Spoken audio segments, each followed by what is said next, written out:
Nah itu loh, makanya ketika Islam ini gerak terus lama-lama ketemu bangsa Nusantara. Dan bangsa Nusantara ketika sampai ke sini orang Islam dari Arab sana, ini ketemu bangsa yang sedang hebat-hebatnya, ketemu bangsa yang lagi kuatnya, punya negara besar namanya Singasari, negara adidaya, adikuasa, negara yang mampu menaklukkan Mongolia. Padahal Mongolia menaklukkan Arab, menaklukkan Eropa, menaklukkan Cina. Itu ditaklukkan oleh bangsa Nusantara namanya Singasari. Itu panglima perangnya namanya Ronggolawe.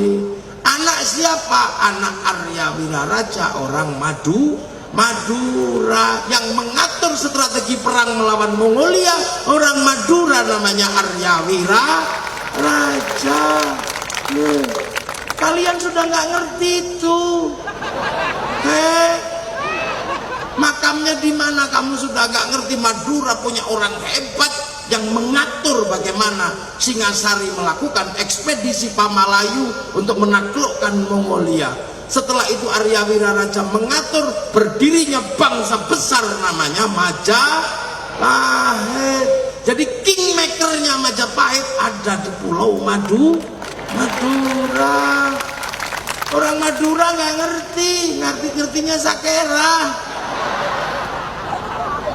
Bahwa di tanah ini bersemayam orang yang mampu menyatukan Nusantara, yang punya kekuasaan sampai Korea Selatan, sampai Madagaskar.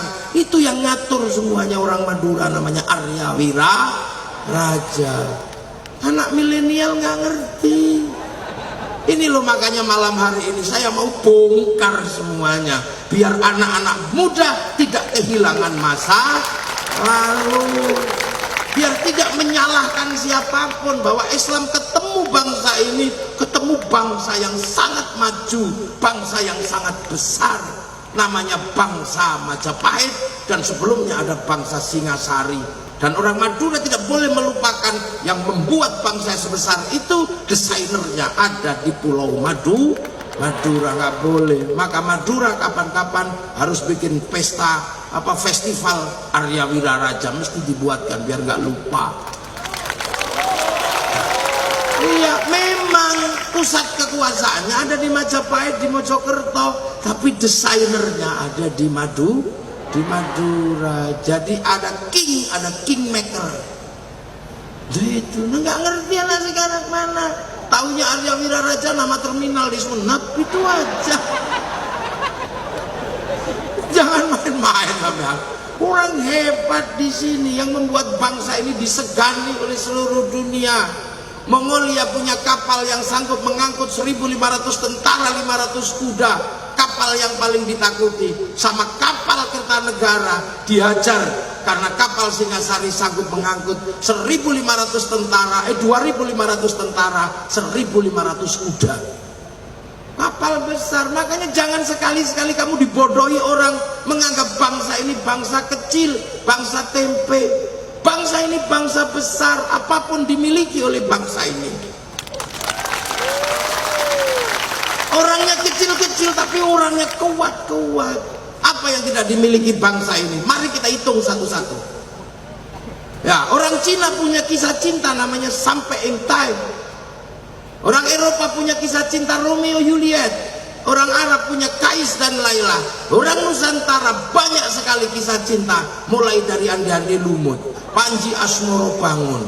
Banyak sekali, ada Sangkuriang, macam-macam, banyak kita punya. Orang Eropa punya laki-laki kuat namanya Samson. Kita punya Bantung Bondowoso, kita punya Joko Tole, kita punya si Pahit Liga. Apa yang kurang kuat dari bangsa ini? Sana punya kisah cerita Ibu Tiri yang kejam, punya anak Cinderella. Kita juga punya bawang putih, bawang merah. Apa yang kita punya? Nah, yo. Loh, orang Eropa punya binatang bisa ngomong namanya kura-kura ninja. Kita punya kancil nyuriti timur, lengkap. Peradaban kita dilihat bisa. Alat musiknya orang Arab terbuat dari kulit dan kayu, namanya terbang. Alat musiknya orang Eropa gitar terbuat dari kayu dan tali. Kayu dan tali tinggal motong, kulit dan kayu tinggal motong kambing. Tapi bangsa Nusantara punya alat musik namanya gamelan, terbuat dari logam. Hanya bangsa yang menguasai ilmu pertambangan yang maju dan penguasaan metalurgi yang mapan mampu membuat alat musik dari logam. Nggak main-main. Kita punya senjata yang namanya keris. Sampai hari ini Jerman kalang kabut ketika berbicara keris, karena ujung keris yang lama itu meleleh di suhu 15.000 derajat.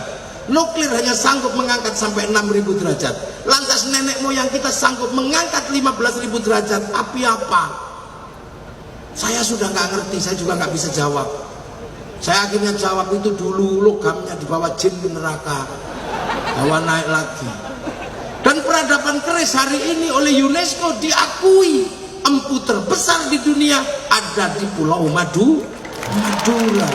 Artinya pulau ini pasti menyimpan sejarah masa lalu yang sangat luar biasa.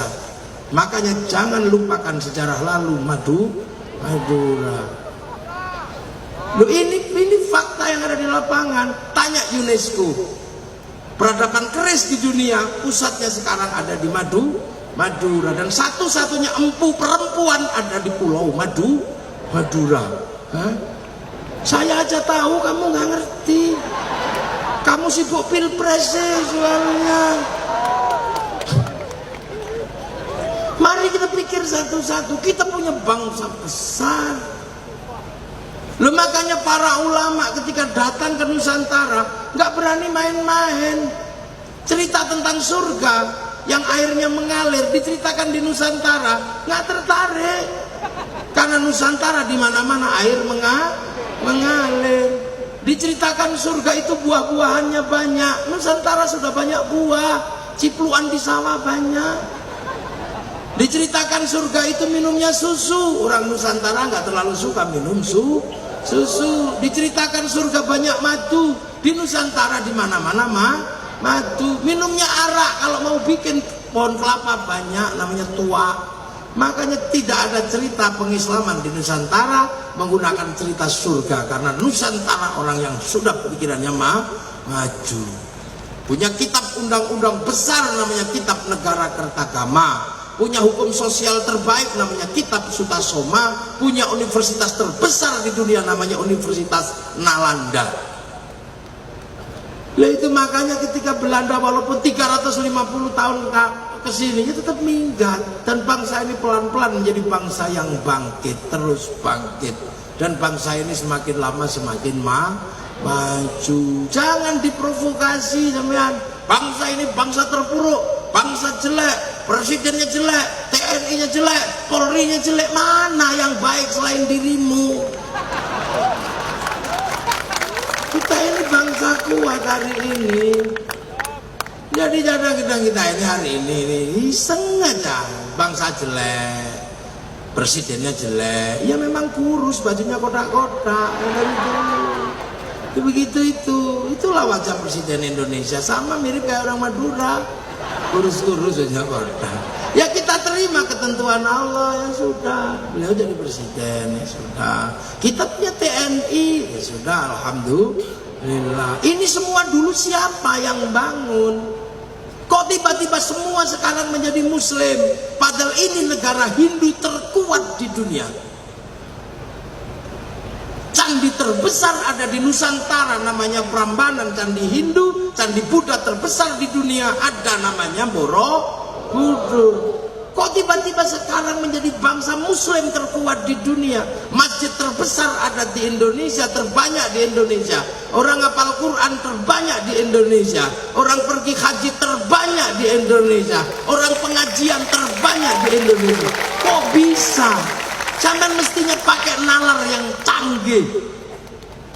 Kenapa negara Hindu terbesar di dunia tiba-tiba berubah menjadi negara Muslim terbesar di dunia? Apa ini BEM salah BEM? Bukan.